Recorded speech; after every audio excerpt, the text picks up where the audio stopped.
The show for today, we're talking to Miss CWyatt-Morley and Mr. Buddy Stewart, both members of the organization WOMEN. And of course, Miss Wyatt-Morley, before we had our first commercial break, we were talking about some of the things that led the two of you to become involved in this fight against AIDS and HIV. But let's have the two of you recognize that this is World AIDS Day, and that this disease is having a tremendous impact not only in the United States but throughout the world. And so let's look at it from that perspective, the impact that it's having on the world today, so that we can sort of get a greater interest into this disease. Exactly. Statistically, 33.6 million people have HIV, and that is just devastating. It is wreaking havoc in our economic community. Individuals between the ages of 24 and 44 have the highest rates of HIV infection across the board. 1 in 50 African-American men in the United States are HIV positive, and 1 in 160 African-American females in the United States are HIV positive. So you can begin to see the devastation that this disease is causing amongst children. Children are being left orphaned, marriages are being destroyed, families are being sliced and separated. Havoc in the States and across the world. It is wreaking economic havoc on the continent of Africa, as you are very well aware of, and also in Thailand. I do a lot of work on in the country of Thailand, and it is wreaking havoc in our third world countries. Really, a lot. It is really. Well, now, Mr. Stewart, what do we see as some of the best methods as an outreach person, some of the best methods of at least controlling this disease until we can get a better handle on it? How would you see that as an outreach person? As an outreach person, I look at it like this. Education is the most important thing. One thing I will always express whenever I go out, this disease does not discriminate. And the most important thing that we need to do is go into our community, go into the schools, go into the churches, go into the homes, and just educate, you know, and just keep the people aware of what's going on. Practice what you preach. Like I was telling you earlier in the show, I've been in many homes before, and I have been thrown out, but I keep going back. And I'm like, after a while, you know, they're going to have to accept me sooner or later.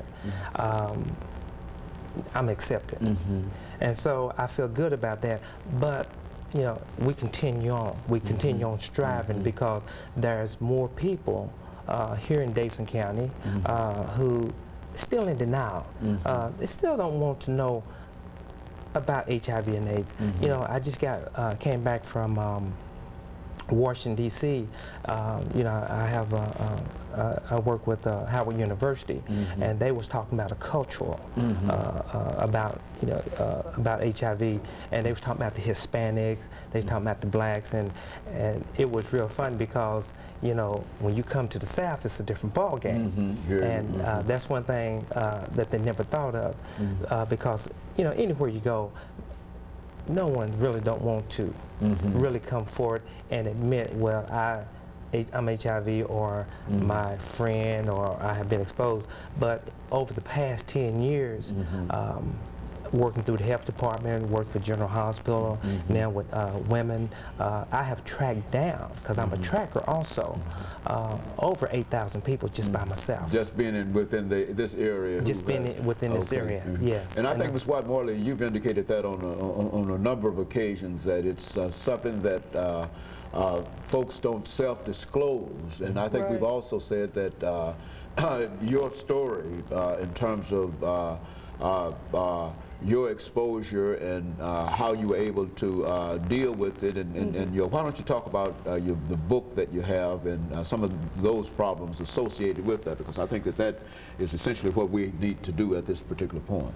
The title of the book, AIDS Memoir, Journal of an HIV Positive Mother, is a journal that began in 1994, shortly after my diagnosis, and it takes the reader through the life of a person from the very onset of diagnosis through 1996. I had to stop at one point or the other. But it really speaks to an American family. It talks about the catastrophic devastation that this disease, that this diagnosis can create in a family. It talks about alcoholism. My husband, I was married and got this disease, acquired this disease in marriage, and it talks about the alcoholism that existed in marriage. It is truly a journal about a family living with this disease and trying to cope with this disease, and I really encourage individuals to get it. They can call our office and get it. It is on Amazon.com. It is in all of the major bookstores. It is a very, very important tool, I think, that we use in our organization with our outreach materials. It really depicts life inside the skin of a person living with a disease and life inside of the skin of a family trying to cope with devastation of this disease. And this is the kind of information that we rarely get in reference to this disease. It seems that more than anything, people want to deny any kind of contact with the disease, and folks that do have that contact generally end up in some kind of situation where they're generally discriminated against, and so both of you simply believe that we need to do more in terms of education. Much more. There's no doubt about that. Absolutely, absolutely. There's a lot of work to be done. There's a lot of people that need to be brought out of denial.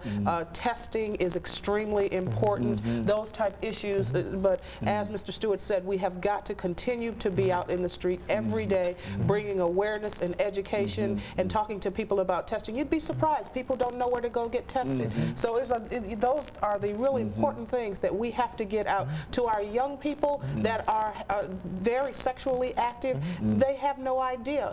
We have to educate our young people. We have to educate women. We have to educate families with respect to HIV and AIDS. We really have to stay busy, and it keeps us busy. Yeah, it keeps us very busy, and I like to say this. I met with a teenager a couple years ago, and it was so, it sort of got to me because she was HIV positive, but her boyfriend said, well, since you got it, I wanted to because I'm in love with you.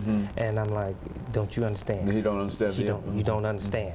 Very good. Okay, and so let us take this. We're getting ready here for our second commercial break, after which we'll come back and we'll have one more segment. But I think that essentially this is what we want to do.